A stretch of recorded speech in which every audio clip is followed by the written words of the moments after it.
Well, I just about fell over when I saw the price of bread. No, not when I saw my hair. I know it's a wreck. It really doesn't look this bad in the mirror, but for some reason the camera just destroys it. But I will try not to curl it anymore when I'm going to do videos because it really looks horrific. But at any rate, so if you can bear with that for a few minutes, I wanted to show you this if I can get it close enough to the camera.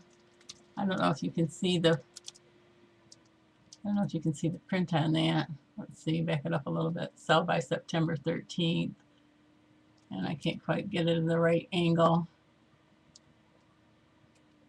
Well, you're going to have to take my word for it. I can't get the light quite right on that. Anyways, $4.29 is the price on this loaf of bread. Now let me ask you a question. I don't know how this loaf of bread got into my house with that price sticker on it. I actually had bought a bunch of it for $1.50, not the same brand. But if this loaf of bread, you still can't see it, I apologize.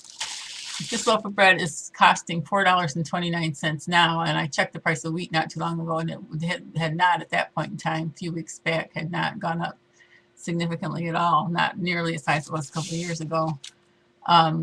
If the price of a loaf of bread, 100% whole wheat bread, no high fructose, corn syrup, whole grains, 200, let's see, I can't read it, how many grams of grain. It doesn't even say all natural. I don't think, maybe it does. At any rate, if that loaf of bread is $4.29 now, I don't want to know what it's going to be when the crop shortages catch up with the whole system, the food system. But at any rate, I had a comment on the channel. Not trying to switch topics here, but I'm switching screens for a second. It says, it's from iLovity65. It says, hi Zappo, better get your meats in the freezer now. East Texas wildfire is huge, and the drought has our cattle looking like skeletons with hide draped over them. Ranchers are selling off all they can. A lot of them are in their 60s and will close up shop. Not good. So she's talking about the drought in Texas causing a lot of the ranchers to have to go out of business at this point in time. It won't have an immediate effect in the short term, but it won't be long, a few months down the road. They say a few weeks ago, they said it would be about 6 months until the prices will start to be affected. I'm sorry, I'm a little groggy again.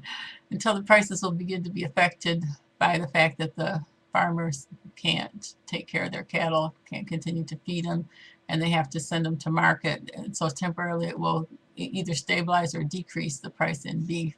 And then as those cattle are not replaced by other cattle, in a lot of cases, then it will have an effect on the supply down the line and will theoretically make the price of beef go pretty high. So the price of bread is not sky high yet. This is just an expensive loaf of bread. I bought some, like I said, on sale. I bought several loaves and put them in the freezer for about $1.50. But however, the majority of the cost of a loaf of bread has nothing to do with the wheat. The wheat is a small portion of the cost. The cost has to do with labor. The cost has to do, of course, with other ingredients. The cost has to do with transportation. Those costs are far more significant. I'm trying to think what a pound of wheat costs right now. It's not a lot. I'll have to do the calculations on that. Anyways, it's a small fraction of the cost of a loaf of bread. So I could be grinding my own wheat and making my own bread at this point in time. I'm not currently. I hope to be doing that before too long.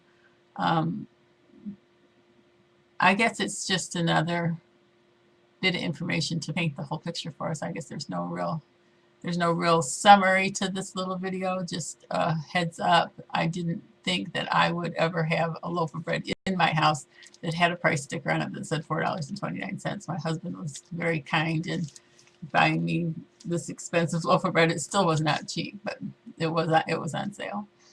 I hope I never see a $5 loaf of bread, but I don't think it's too far around the corner. And I put a little message out the other day. We went to the store Yesterday, my husband was shocked that almost all the hot dogs in the store were $4.99 or $5.19 a package. And I never thought I'd see $5 hot dogs. So, stock, tick tock, stock, tick tock. The clock is moving. Just another plug that it would be really good to have all the supplies in your house. This is what I'm a great proponent of. I'm going to tie this up because now it's over 5 minutes and I haven't said anything yet. I'm a great proponent for having everything in your house that you need to bake over the long term, which includes pounds of yeast, not little packets. Don't buy it in those little tiny packets. Buy it in a 1 pound or 2 pound brick. Let me run in my kitchen 1 second. Just count to 10. I'll be right back. I'm going to get the package of yeast to show you. Can you hear me? I'm coming back. And I think I bought this locally. I did not have to send in the mail. Could you hear any of that? Did not have to send in the mail to get this. This is a 1 pound brick. This is instant yeast. You don't have to proof this from what I understand. I usually do, just so that I can watch it grow, so that I know it's actually going to work. But you can, this is when I say brick, that's what I mean. This thing is hard as a rock, okay? The minute you take a pair of scissors and cut a little snip in the side of it to open it up, it'll go psh, and the air will enter back into the yeast. This will help it keep at room temperature. I always keep mine in the freezer because it will last a very, very long time, decades in the freezer. I probably will open one of these just to make sure, test it against the yeast that's been in there a long time to see how it performs. I like to use up the older stuff first, but I'm going to talk about the donuts later, so I may want to do another batch of donuts with fresh yeast to see how they come out. So when I say a brick, this is what I'm talking about. This is a 1 pound brick. Hard as a rock, but the second you snip it, it'll go psh, and it'll turn, this will be soft. The whole thing will be soft.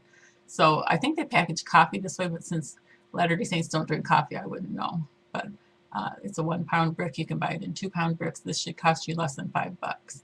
You can get this through the food storage companies.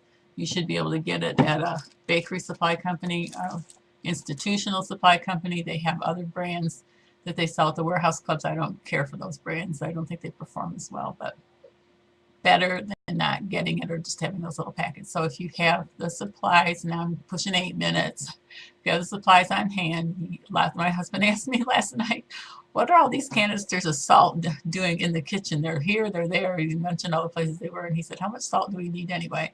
I didn't have the patience to explain it to him last night that if we have to start doing all of our baking, baked goods do not taste good without salt. Rolls or donuts or bread or crackers or muffins, they don't taste good without salt. I'm not a salt person, but you have to have a certain amount or it just doesn't taste good. So get your salt, get your yeast, get your sugar, get your flour or wheat, whatever, or both, and be prepared to bake if you need to, because you don't want to spend, if this is the cheapest loaf of bread that you can find in the store, you don't want to spend $4.29. I don't want to spend $4.29 or more for a loaf of bread. People actually pay that much now for this bread when it's not on sale because the label says so. Don't buy $4 bread. Be prepared to bake if you need to save your budget. God bless your efforts to prepare. Make a list and check it twice so you can eat more than just beans and just rice. Bye.